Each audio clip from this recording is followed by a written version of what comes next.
Good afternoon, and thanks for joining us in the forum and then also for this exciting portion, which will be the presidential address. But before we get started on that, I just wanted to give some administrative remarks. The first one is those people that are joining over Zoom, we are offering simultaneous interpretation. All you have to do is click on the globe icon on the bottom of the screen. Para los que están atendiendo a través de Zoom, sí estamos ofreciendo interpretación simultánea. Lo único que tiene que hacer es apretar el icono, que es un globo, en la parte inferior de la pantalla. And also, lastly, the President Ali is going to be taking questions from the audience during the latter half of his presidential address. To be able to ask questions, all you have to do is line up on the microphone here in front of me to be able to ask your questions. Okay, so without further ado, I will present Dean Steinberg, who will provide the introductory remarks.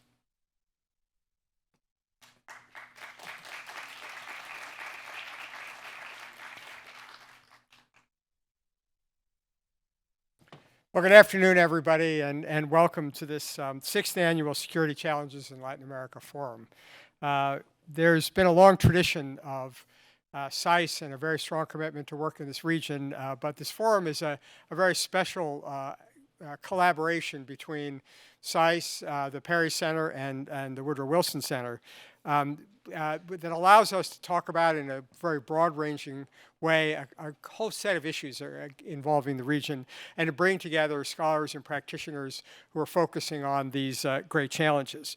It's a great partnership. We're really grateful not only to Jim Marquardt for his great leadership here at SAIS, but to our colleagues at the Perry Center and the Wilson Center for this wonderful collaboration. And it is very central to our own DNA here at SAIS. The Latin American program and the Latin American focus area has long been a hallmark of the work that we do here.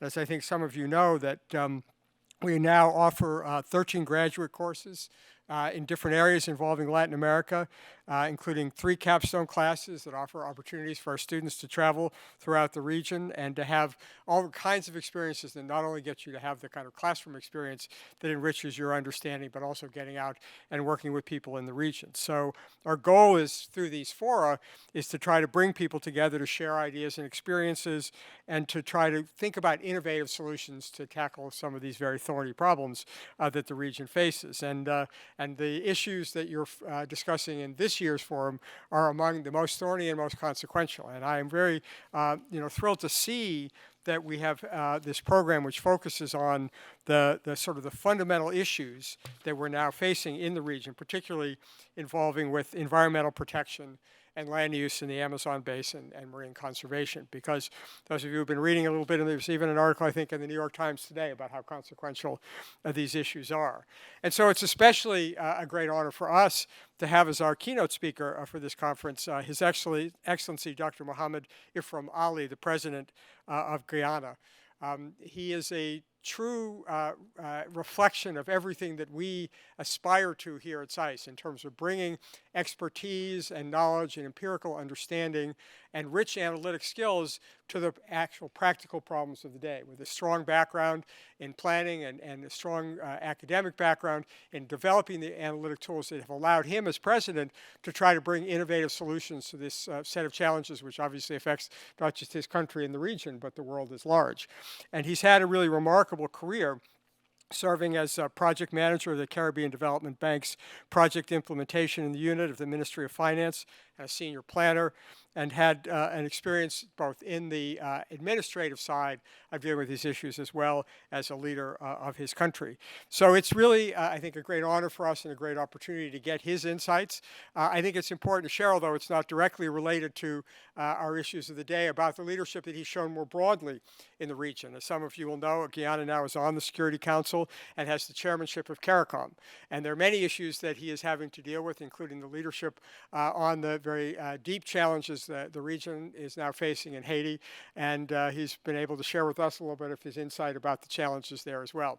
So I know you're looking forward to both his remarks and the conversation with Paul, so at this point let me ask you to join me in welcoming President Ali to SAIS.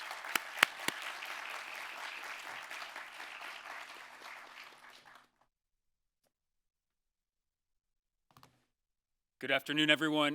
To those of you in the audience and those of you from our alumni community, who are connected online. It is a real pleasure to be here once again at the podium, and I just wanted to take advantage of this opportunity to underscore the importance of our relationship, our institutional relationship at the Perry Center with Guyana. And it gives me immense pride to welcome our distinguished speaker, someone who represents the best of our community of practice and the promise of the enduring partnerships that we have fostered over decades at the Perry Center, His Excellency President Irfan Ali.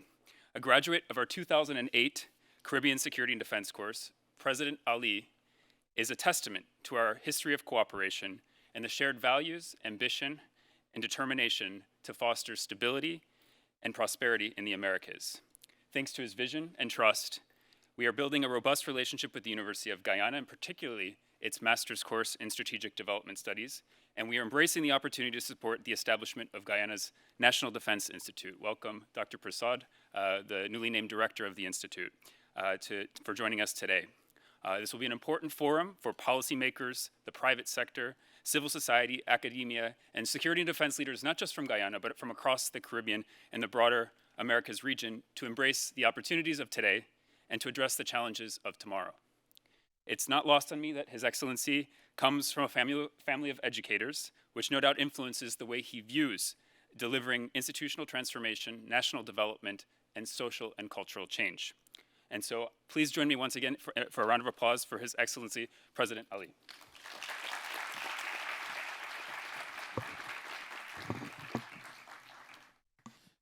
Thank you very much for your very kind words. Distinguished members of the audience and those joining us online or any other technological means, I'm very pleased this afternoon to be here with you to share some perspective on a very important issue, land use and marine conservation in the Amazon basin and the Caribbean. We just, in February, shared some perspective at the United Nations on the consequential effect of war on climate and food security. So I think that this is a natural progression on a very important subject matter that the region faces, but more importantly, for us to have an understanding of how the region is positioned in conservation, climate change, ecological services, and biodiversity services.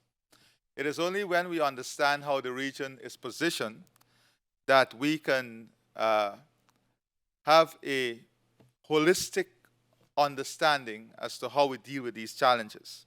Now, before I get into the presentation, I want to align my remarks with the Perry Center and the defense architecture of the region, because I believe strongly that this subject matter is intricately linked with national security. I think natural security and national security are greatly interlinked, and we must understand the interplay between natural security and national security. I believe that any event that disrupts national, regional, and international order has implications for security and defense. So any climatic event, any event that disrupts the normalcy of the day or the moment, or disrupt normal operations, has implications for national security and defense. So throughout this presentation, I want us to align the issues that I'm going to allude to national security and defense. It is only then that the world can understand that if we don't act in a unified way, if we don't act through shared values, then all of us will suffer, and none of us will be able to defend what is left. So, the land use and marine conservation are topics of global significance, especially for us in the Caribbean. As you know, we are developing countries. We have major financial difficulties. We are exposed to the harshest and greatest forms of climate events.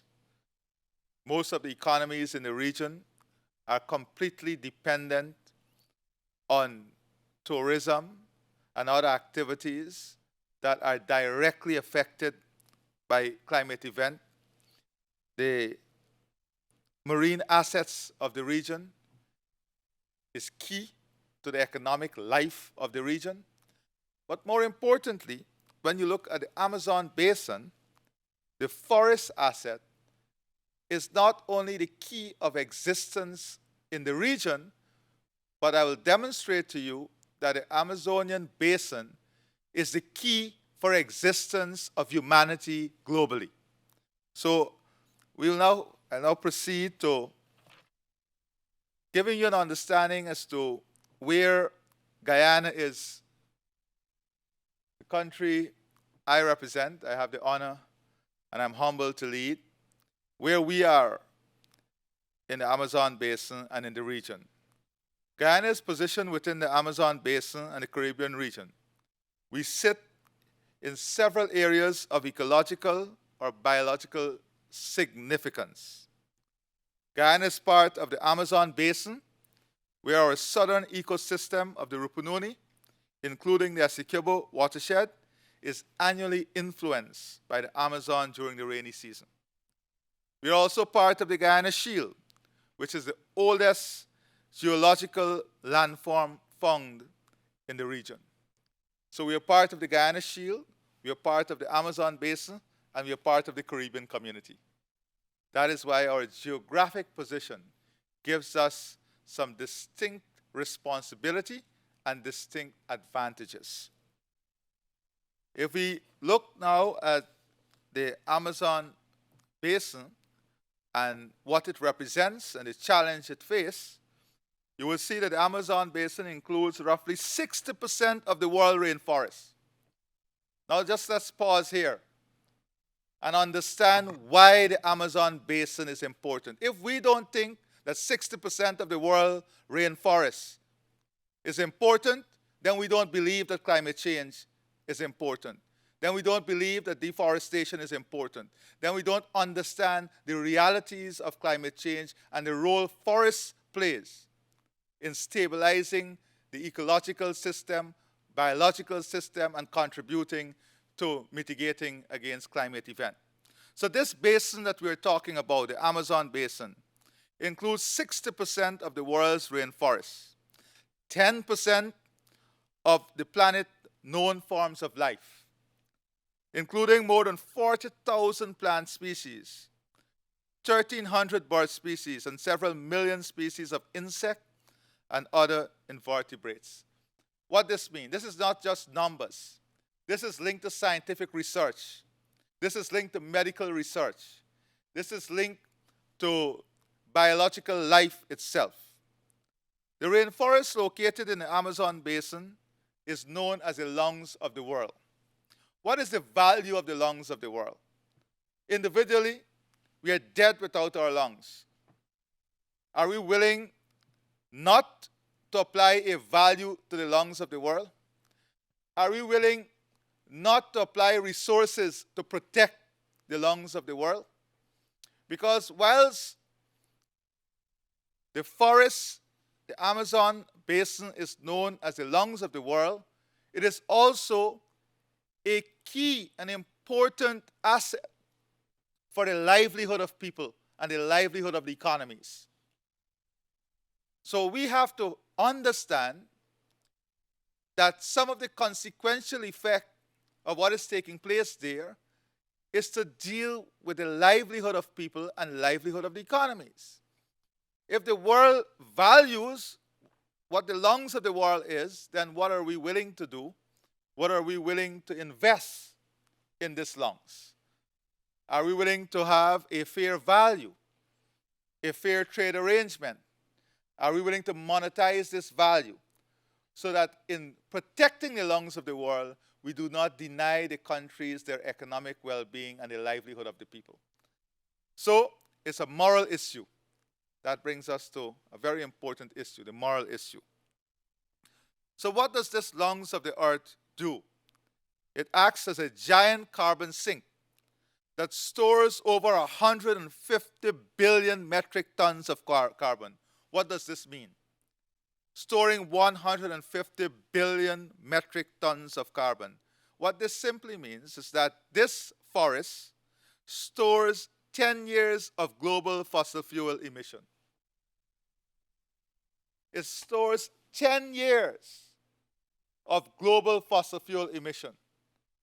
You have an asset, a global asset, that stores 10 years of fossil fuel emission that has no value, that no one in the world is paying for. Is that fair?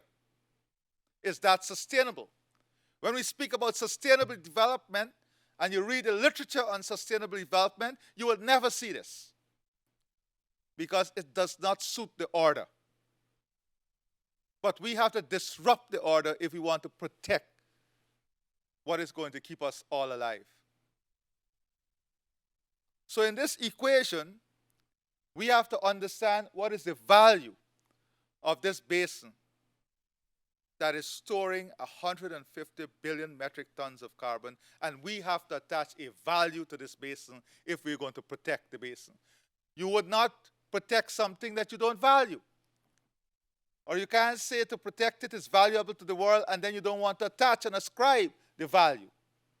Because economies have to go on, people's life have to go on, society, infrastructure, all of these things must be invested in. In addition to this basin produces approximately 20% of the Earth's oxygen. Are we willing to give up 20% of the world's oxygen? Just imagine if we take 20% of the world's oxygen out of the equation, what happens with life?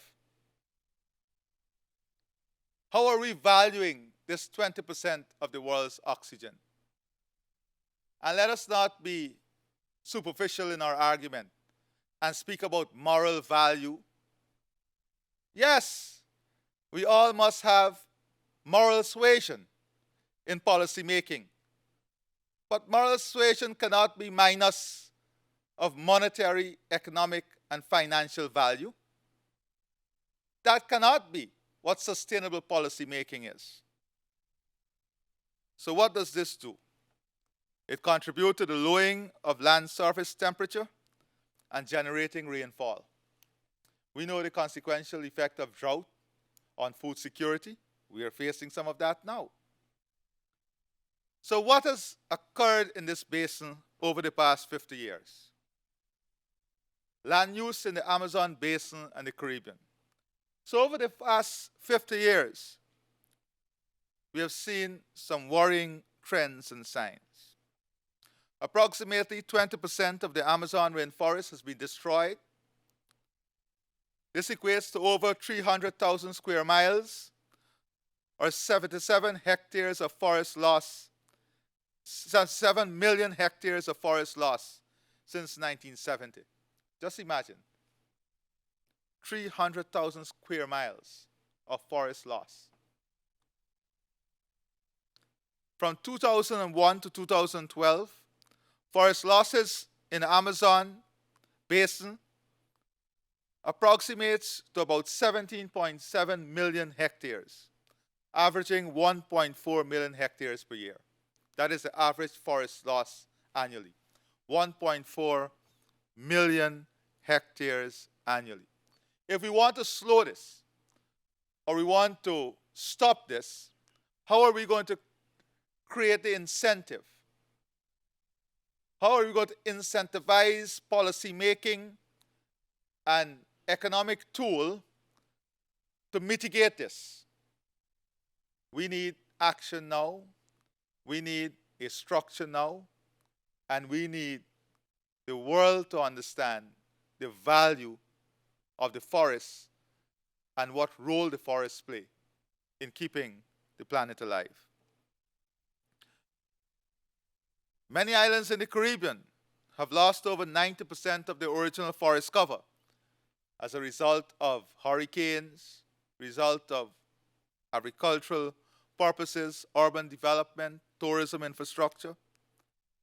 We also see critical coastal ecosystem like mangrove wetlands, seagrass beds, and dry forests being severely degraded or destroyed.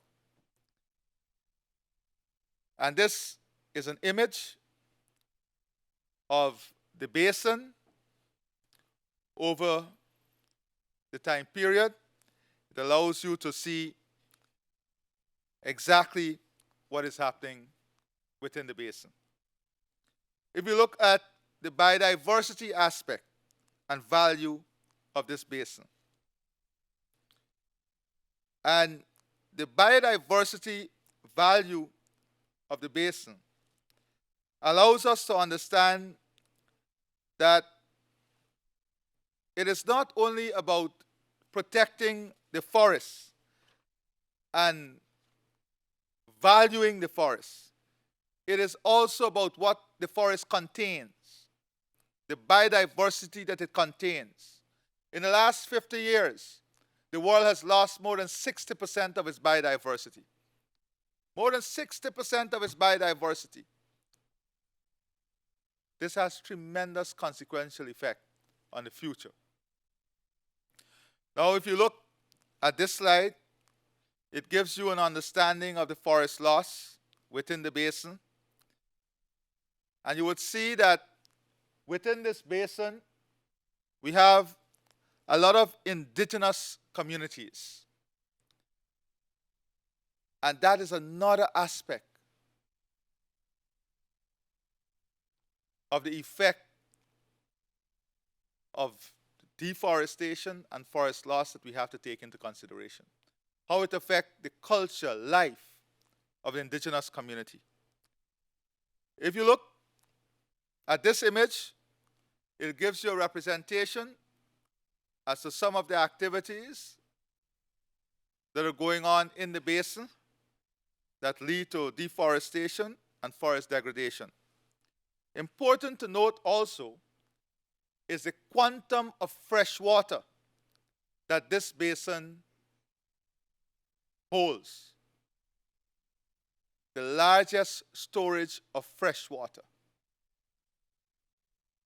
If you look at the last 50 years, as I said, almost 20% of the Amazon rainforest has been destroyed. If you look at these images, it shows you parallel analysis as to what is happening.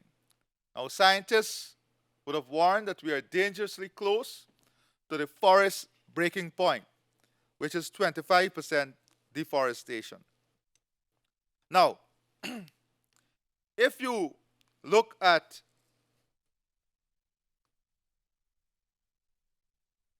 the scale of what we're talking about, you will see that the Amazon rainforest covers over 5 million square kilometers of land across 9 countries. If you go back to the slide before, one more before, right there, you will see that it covers 5 million square kilometers of land across 9 countries. Now, those in security and national defense would tell you the magnitude of security problem associated with such large area. Securing 5 million kilometers across 9 countries requires cross-border cooperation, requires integration of policies, requires coordinating defense structures, coordinating security structures, requires joint monitoring, requires shared values, requires common purpose, and this is what makes it challenging for national security and national defense. Because if national security and national defense must contribute to the protection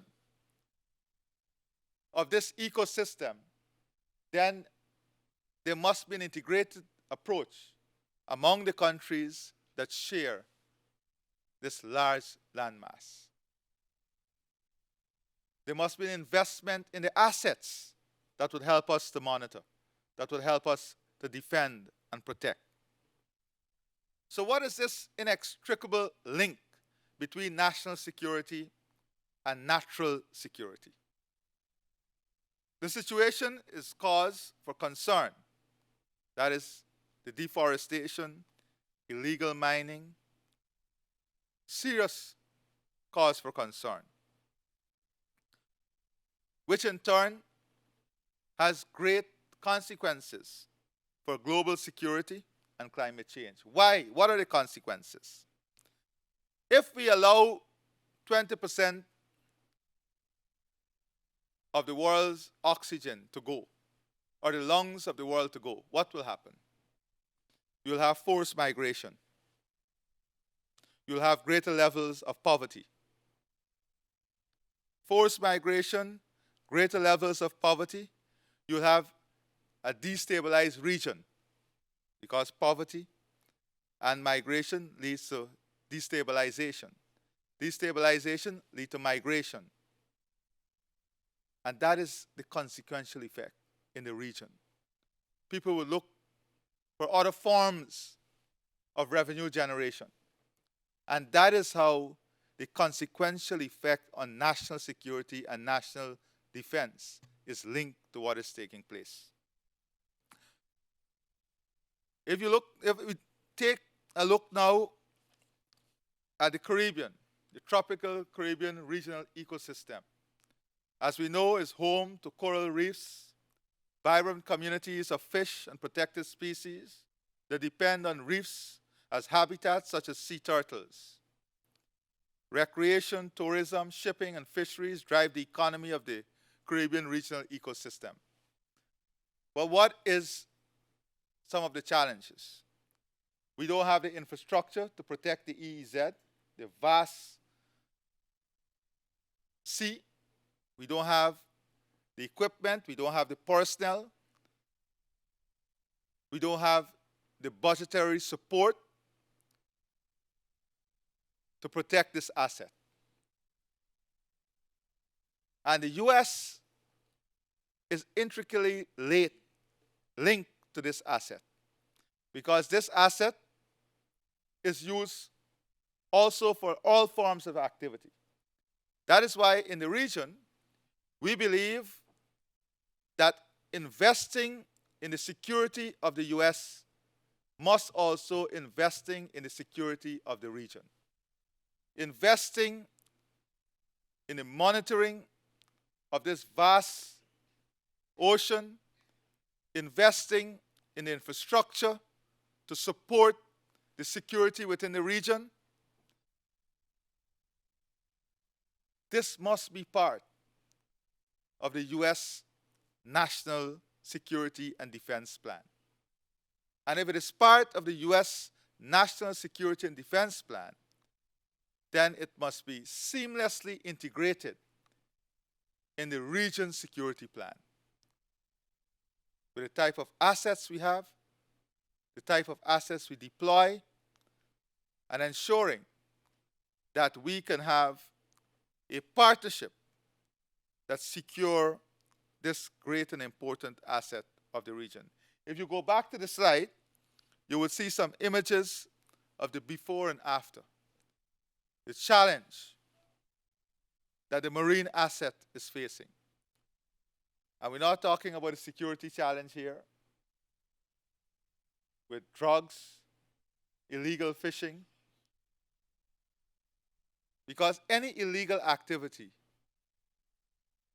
has limited or no respect for the asset itself. If it suits them, they will sink any asset into that water without thinking about the consequences. That is why national defense and national security is critically integrated in the defense of this asset. Responding to the climate crisis requires aligning, so what the scale of the problem again. What are we faced with? We are faced with a financial gap. When you ask how are we going to protect this asset, what are we doing? We have to understand that there is a major financial gap. We have to understand the magnitude of this gap. and the scale of the problem.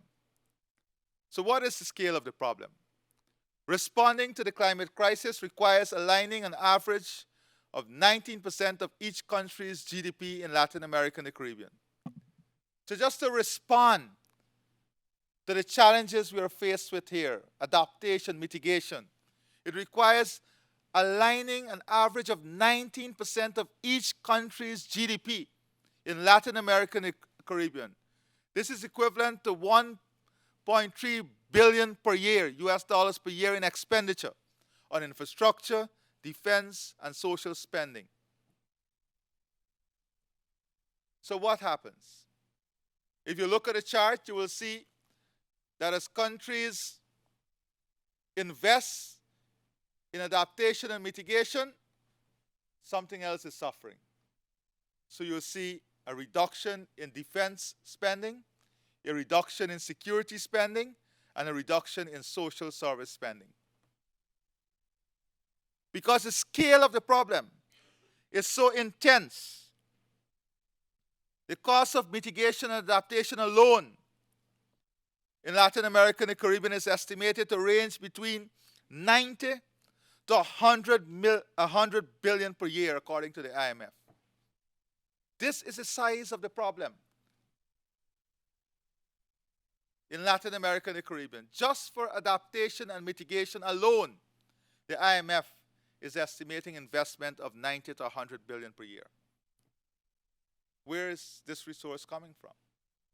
If we are not valuing the asset that we have to safeguard, where is the resource coming from?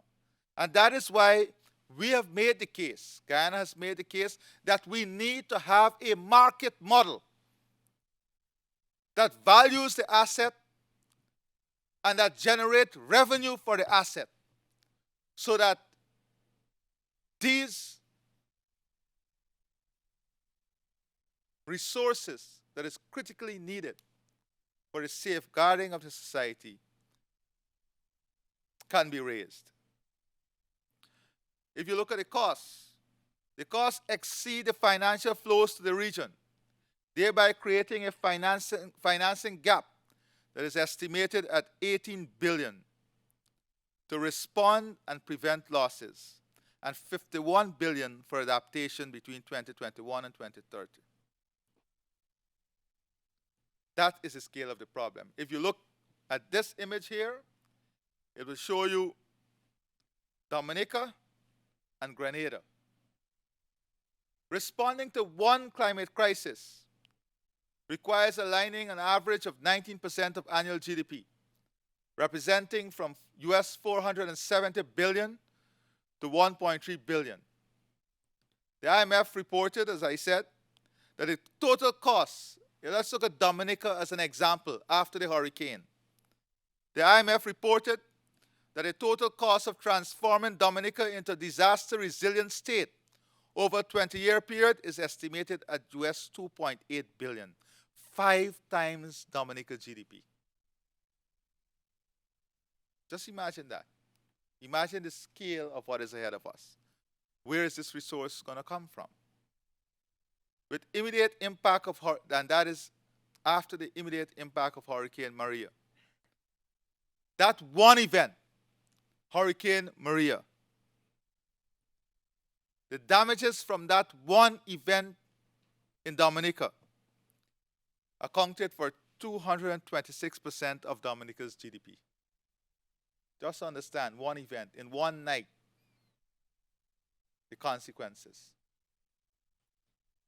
So let's turn our attention now to Guyana. In Guyana, we're developing a global model.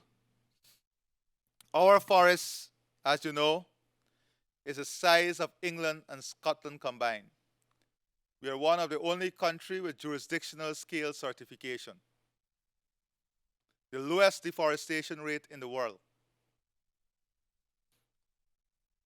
Guyana is uniquely positioned within the Amazon basin and the Caribbean region on the path of using our oil wealth, and I want to raise this because we are developing a sustainable development model that allows us to use the wealth from our natural resource whilst not sacrificing our natural asset and deploying that natural asset to a global good.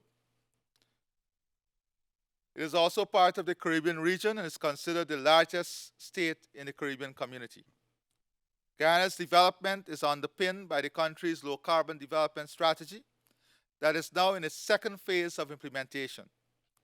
The LCDS outlines a vision on how economic development and environmental sustainability can both be achieved. The LCDS is not a climate document. The LCDS is an economic document also. It aligns climate and environmental issue with the economic realities of the country and define a path that is sustainable and cross-cutting in all the sectors. This is just an understanding of where we are as a country. 85% forest cover, one of the lowest rates of deforestation in the world for the past 12 years, consistently about 90% below the global average. 90% below the global average. One of 8 jurisdictions comprising the Amazon basin. One of the first countries to implement a low-carbon development strategy, forest carbon initiative, and payment for ecosystem services mechanism. The only English-speaking country in South America. Biologically rich and diverse. Home to the longest single-drop waterfall in the world. Home to the first settlers of the country, the indigenous population of Amerindians. And this is a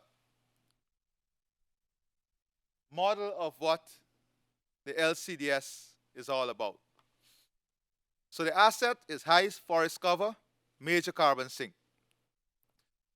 Guyana is open to investing its 19.5 gigatons of carbon that the forest stores to the global ambition of reducing or achieving the 1.5 degrees target. So what is our objective? First of all, we recognize that this 19.5 gigatons and this forest cover is a global asset. A global asset must carry a value.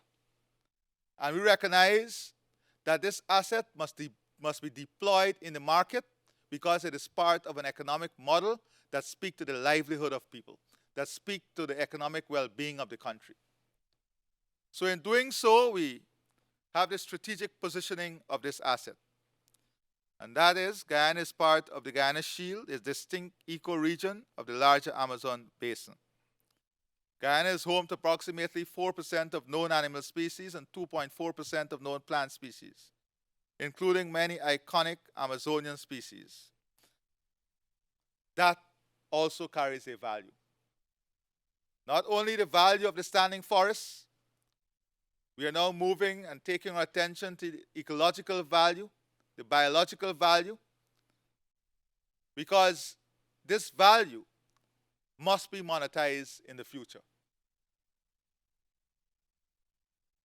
That is why it's a value. It carries a monetized value. Otherwise, why do we describe it as an asset?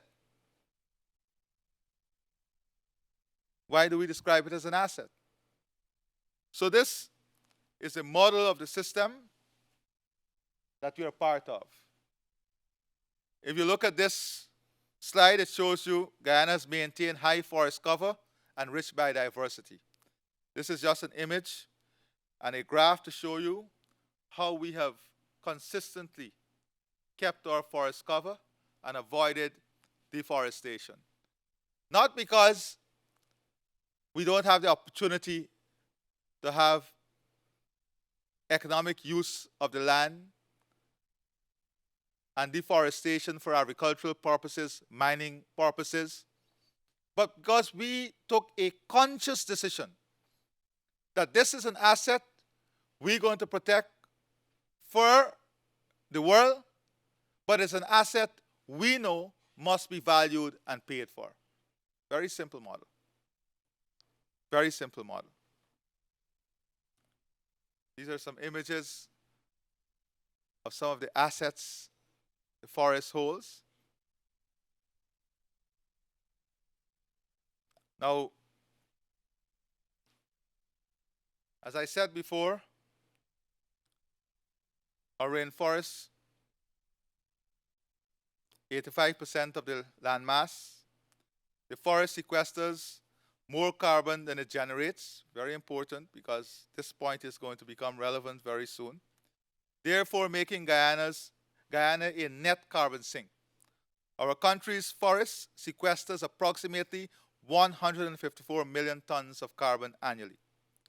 Even as an oil-producing country, we will remain a net carbon sink, since it is estimated that at peak production, emissions from the FPSO were merely a fraction of the carbon sequestered by the forest. For instance, every FPSO will only emit 2 million tons of carbon at peak production.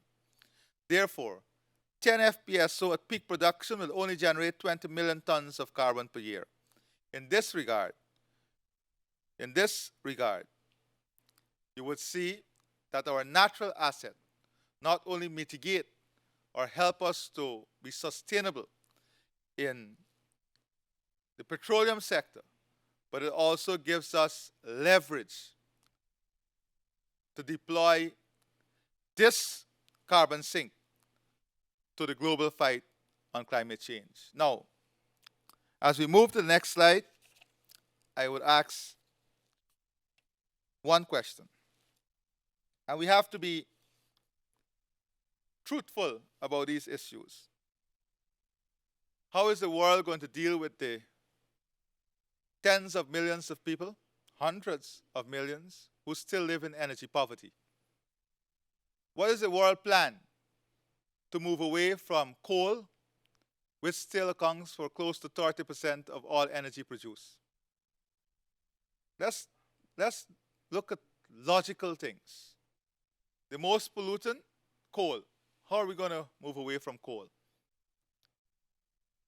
How are we dealing with batteries? Are we all comfortable with one economy having the dominant role in the production of batteries and lithium? These are key questions from a security perspective too.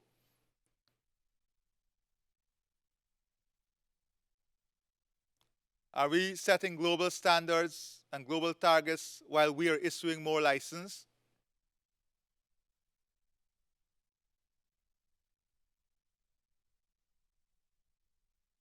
Is it national security that drives our decision making? If national security drives our decision making, then our international posture and position should be one that understands the reality and speak to the reality of the problem that we are faced with. Energy costs and energy insecurity. It is not that Guyana is without threat.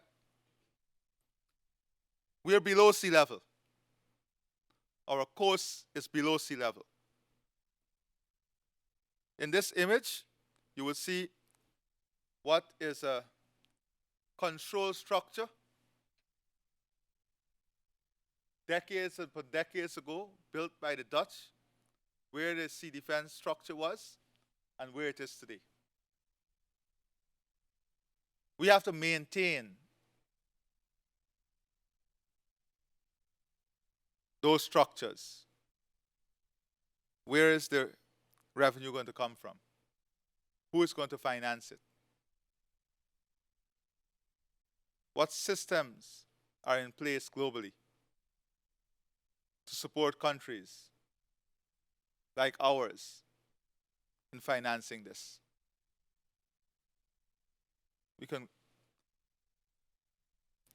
This is the tip of Guyana's coastline. As you can see, this pristine protected area called Shell Beach. But as you can also see, the erosion that is taking place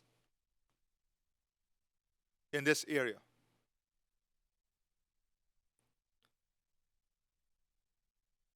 This is a image of other areas along this stretch of beach. You can see flooding and saltwater intrusion causing loss of habitats for biodiversity. And along the coast, you will see the impact of saltwater intrusion on food production. Tens of thousands of acres of land destroyed for 5 to 6 years before they can come back into production because of saltwater intrusion. This is another example of coastal erosion and saltwater intrusion. So we have to build infrastructure to protect communities and people from these challenges. In Guyana, more than 90% of the population live on the coastal plain, which is about 0.5 and 1 meter below sea level. To maintain a robust sea defense that is 280 miles long, it will cost $13 billion per annum, 65 million US dollars per annum. That is just to maintain. To maintain adequate drainage system, because we're below sea level, we have to have a drainage system, an irrigation system, and a defense system. It will also cost more than twice that amount. For almost every country, this results in a reduction in investment in sectors such as national defense, education, and healthcare. These are hard decisions that countries have to face that have foreseen and unforeseen detrimental consequences. This is the reality. What are the success stories and practical measures? You will see that our system has many success stories, and we have implemented a number of measures. The sustainable use, management, and conservation of terrestrial land and ocean resources. We build institutions to support sustainable development at all levels, including its human resource capacity. We are building a world-class education system, a world-class healthcare system, building infrastructure that will integrate the Guyana Shield and South America, repositioning Guyana because of its geographic advantage to be the transport and logistics hub of the region, positioning Guyana to be a global leader on climate change, food security, and energy security. Those are the elements of the work that we are doing. We are actively pursuing new and innovative climate finance mechanism. And this is important. When you look at the value of the asset we are examining today, we must understand that we have to pursue a new and innovative climate finance mechanism, with forests playing a key and important role. And we are working towards providing global leadership on the development of this mechanism, the advancement of the mechanism, but more importantly, getting this new mechanism, financial mechanism, as part of the global system, part of the market. That is important for us. If we move on, you will see that we have successfully been able to have 2 market-based carbon sale, one with Hess Corporation, the first ever with a petroleum producer. And what did we do? We used these to transform livelihoods in the village community. We have 242 indigenous villages across the country, mostly in these forested areas. By law, we have made it clear that all the revenue earned from carbon credit sale, 15% of the revenue is transferred directly to the indigenous community. There is no other country that has this. 15% is transferred directly to these communities so they can implement projects and they can develop their own livelihood structures and projects. to support their villages and the village economy. In the forest sale, we had 4.7 billion Guyana dollars transferred to these communities. And to date, more than 800 projects are in different stages of implementation. Many of those projects are in the areas of ecotourism and sustainable farming. We're collaborating with our development partners on climate and environment. We're engaging our continental and regional partners to address transboundary movements, and this is important.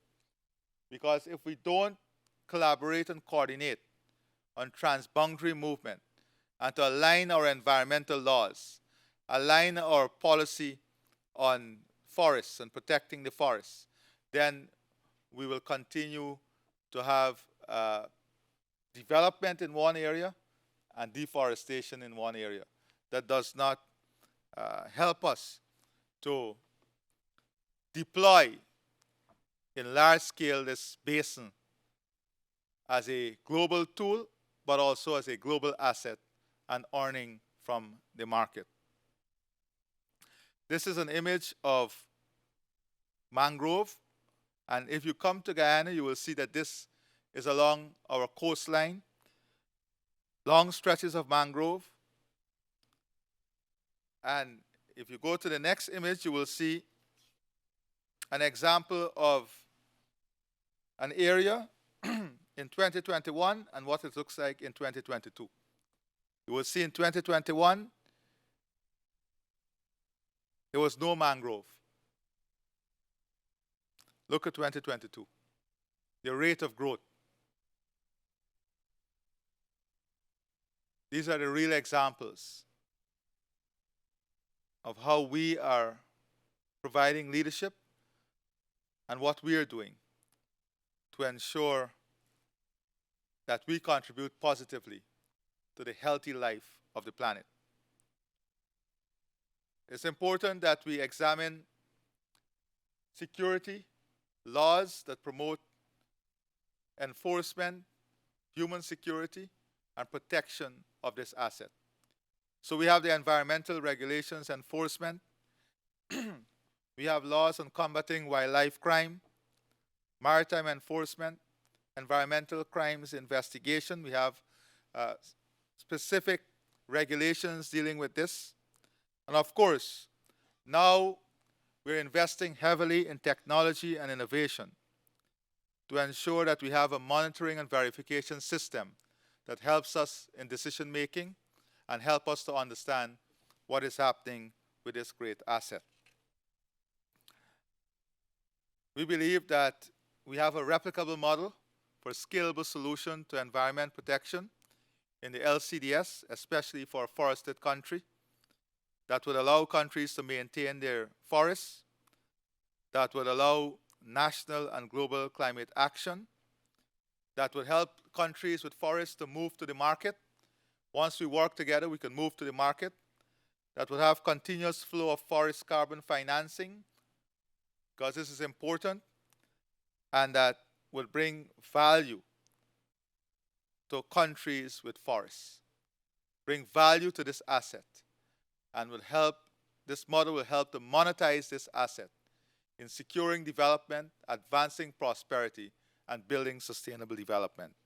So, in closing, we live in a challenging time in our world today, yet with each challenge, the human spirit offers tremendous room for innovation and opportunity. A fair, inclusive, sustainable, and prosperous world is possible for the Amazon, the Caribbean, and the global ecosystem. It is within our reach. It is within our reach. We need to collectively find that willpower to change the attitude of the world on forests and to move this asset to the market, to monetization, so that we can work now on securing it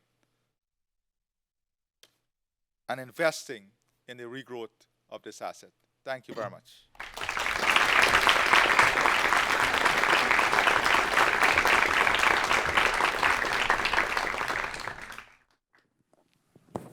Thank you, Mr. President, for that tour de force, which gets to the heart of the themes that we've addressed in the conference today. I would like to invite anybody who has a question for His Excellency to join us at one of the two microphones, but I will take the moderator's privilege and ask the first question. When I was listening to you speak, I felt like I was listening to a leader of the future in the way that you talk about the environment and conservation and protection and energy and food security. But I think that leads us to the conclusion that actually the future is now, the future is here. And people from our generation are acutely aware and have been acutely aware of the risks of environmental degradation for our entire lifetimes. Something else that our generation is acutely aware of is the value of viral moments on social media. And last week, in Hard Talk with the BBC, you had a viral moment that I've seen circulating on Instagram, TikTok, Facebook, and Twitter. And I just wanted to... I don't think I had a viral moment. I think the truth had a viral moment. Yeah, there we are. And the reception, as I understand it, has been very positive globally. But how has that message been received back in your homeland of Guyana? Well, I believe that the message is one that all Guyanese believe in. But I think what has caught the attention of so many people is that this is a message that many wanted to deliver, but few delivered it. And that is what caught the attention of the world. It is a message waiting to be delivered, waiting to be heard, and we are very humbled that we were able to deliver that message, and so many people heard it. And the positive reaction tells a story that the old structure cannot hold the global population. If we do not understand that there are flaws in the old structure that must be corrected, then we're living in a false reality that the old structure is successful and will give us the result we want to achieve. As leaders, we have to examine the old structure. We have to dive deep into what are the problems the developing world is facing in relation to this structure. And the developed world has a responsibility also to adopt new posture, to adopt new methods in addressing those concerns, in mitigating against those concerns, while the developing world also has a responsibility in building systems and institutions that would support the growth and development of their country in a fair, open, democratic, transparent way that is based on the rule of law. And once we do that, then we remove the ability of anyone to believe that they are speaking from a superior structure. But unless we all examine the root cause of where we are today, simple example is on the forest. We can preach every day, keep the forest, safeguard the forest, stop deforestation. But what are we willing to pay for this? What are we willing to invest for this? How are we willing to make the necessary adjustments in our budget in the developed world to support and upkeep the lungs of the world? Are we even willing to make those adjustments? We, as a newcomer in oil and gas, we said, as a country, carbon tax, let's discuss it. We support it. And we said, let us start by removing all subsidies. All subsidies given for petroleum production, wherever subsidies are given. So you create a disincentive in the system. But at the same time, let us value the assets that are critical for the survival of the planet. Let us value those assets and ensure that evaluation is not only in talk, but in payment. Thank you, Mr. President. We will take two questions at a time. Cindy and then Gerardo. Great. Please introduce yourself with your name and affiliation. Sure. I'm Cindy Ornson. I'm an adjunct professor here at SAIS and also a distinguished fellow at the Wilson Center. Thank you, Mr. President, for those passionate remarks and for your leadership in forest protection, not only in your own country, but around the world. You've made a passionate case for the way that the value of the asset of the forest needs to be monetized.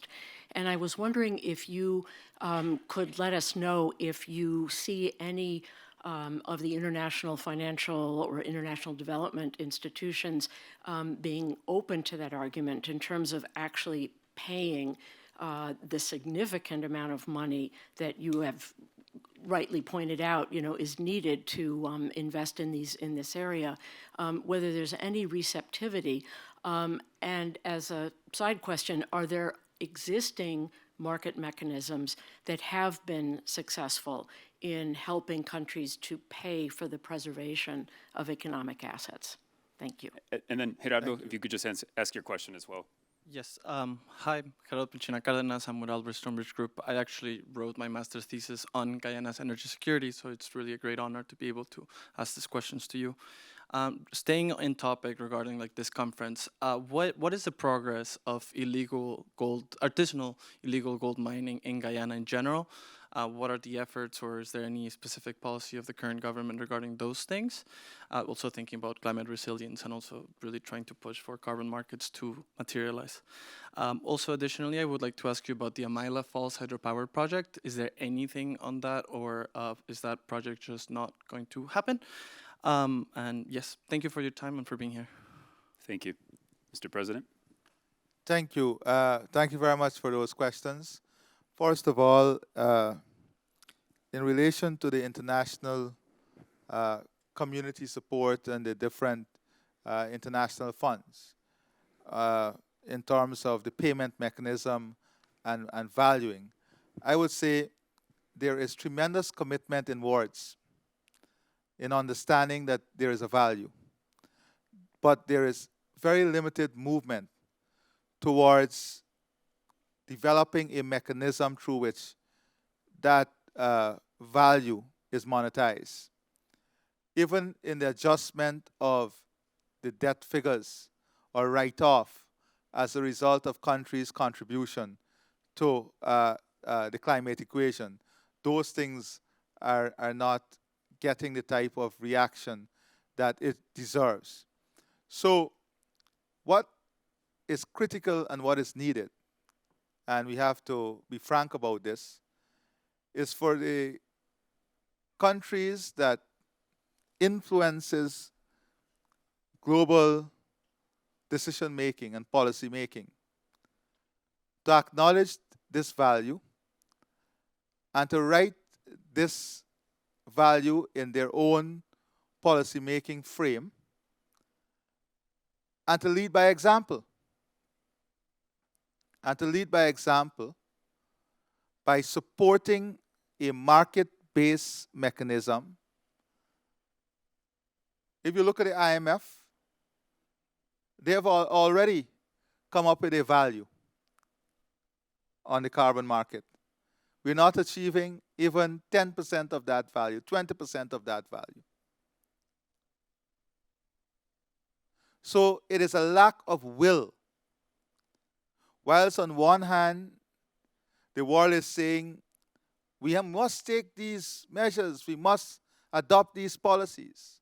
On the other hand, there is no commitment when it comes to providing the resources. There is no commitment when it comes to valuing and monetizing the assets that are key in keeping our planet alive.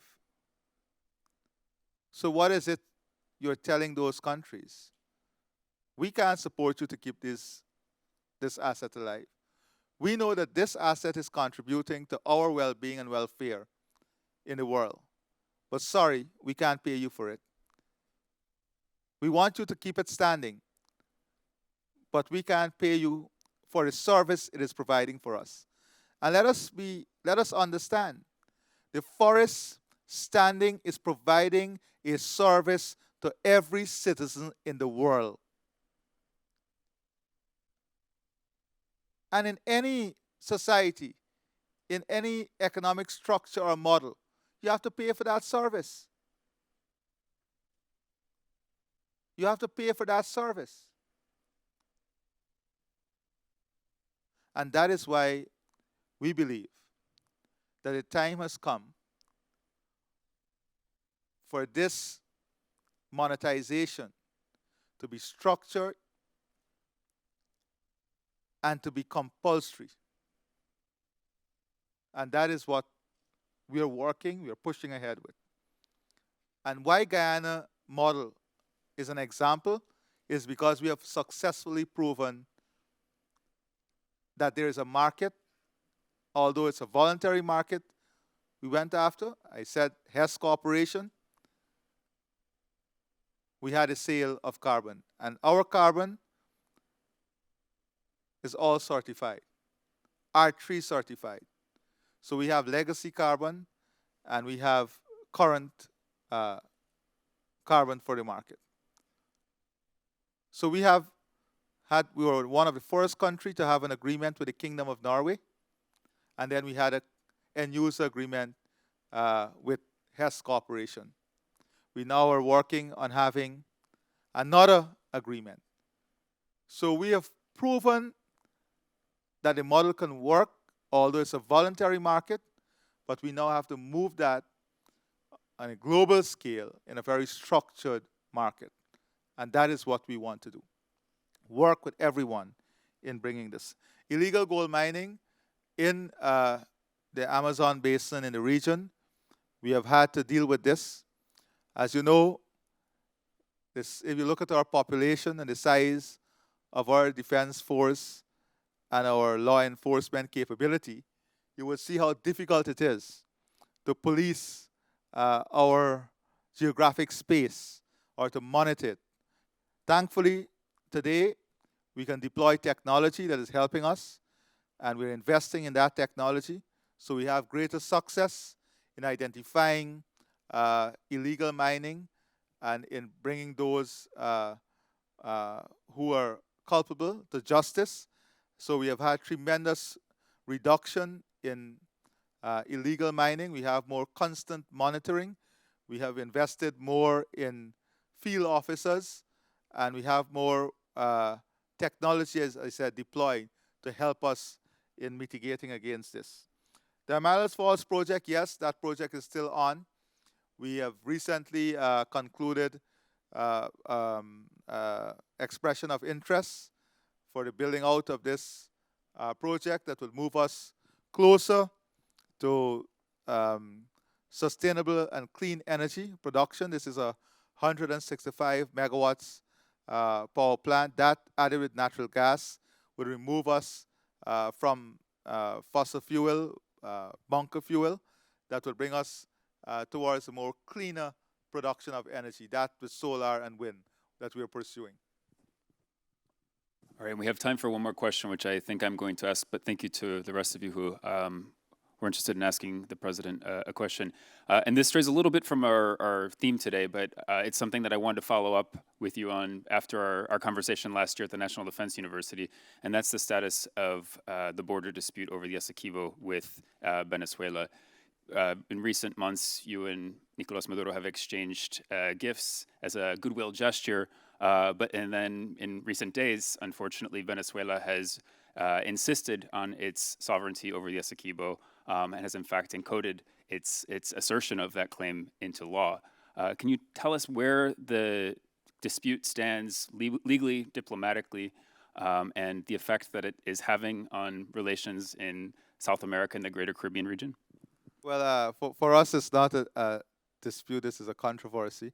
We know exactly where our borders are.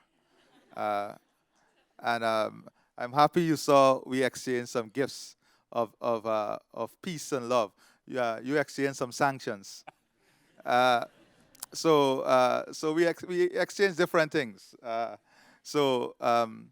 would say that, look, we are pursuing a peaceful outcome.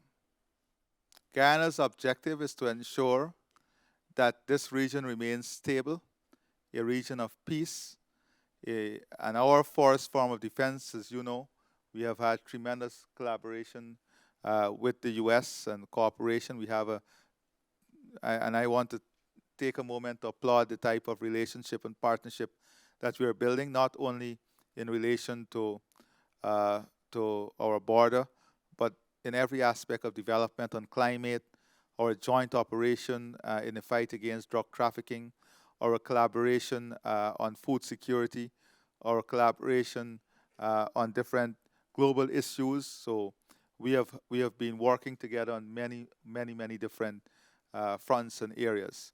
So our forest form of defense is diplomacy. We want peaceful coexistence with our neighbors. We want to ensure that no action is initiated from Guyana that can destabilize the region, that can contribute to the creation of one more problem in the world. We want to help to removing problems from the world. So, but at the same time, we are not naive. We are very careful, very watchful about everything that is happening. We believe in international law. We have called upon our neighbors to participate fully in the ICJ process and to respect the outcome of the ICJ process. But we are a country that is acutely aware of where our borders are, and we are a country that is determined to ensure that all that is contained within our borders remain within our borders and remain the assets of Guyana. We have no intention of coveting any other assets from any one of our neighbors. Our only intention is to live peacefully and to develop our country for the Guyanese people, but more importantly, ensuring that our prosperity leads to regional prosperity. The position of the region is that we have to work in an integrated way to optimize the benefit that the region offers to its people. President Lula has been providing very strong relationship in building back that regional integration, in working on a massive project that aligns the transport integration, the economic integration, the energy integration of South America and going all up the Guyana Shield. And I think that the vision, recently we had a trilateral between Guyana, Suriname, and Brazil with President Santoki and President Lula. And we have outlined very clearly what we see this integration, how we see the integration should look like and would look like. And Venezuela must understand that they're part of a region that is working on establishing strong credentials in relation to the rule of law, democracy, respect for each other, respect for territorial integrity. And we're going to do all that we can to encourage our neighbors to be good global citizens and not to deviate from the path of what is good for the citizens of the region and the citizens of Guyana and Venezuela. Thank you. On that note, Mr. President, thank you for your global citizenship, your leadership, your partnership, and your friendship. And thank you for joining us here today. Thank you very much for having me. You're a very patient audience. If you are in the Caribbean, by now you have had a lot of hungry hands in the air. Thank you.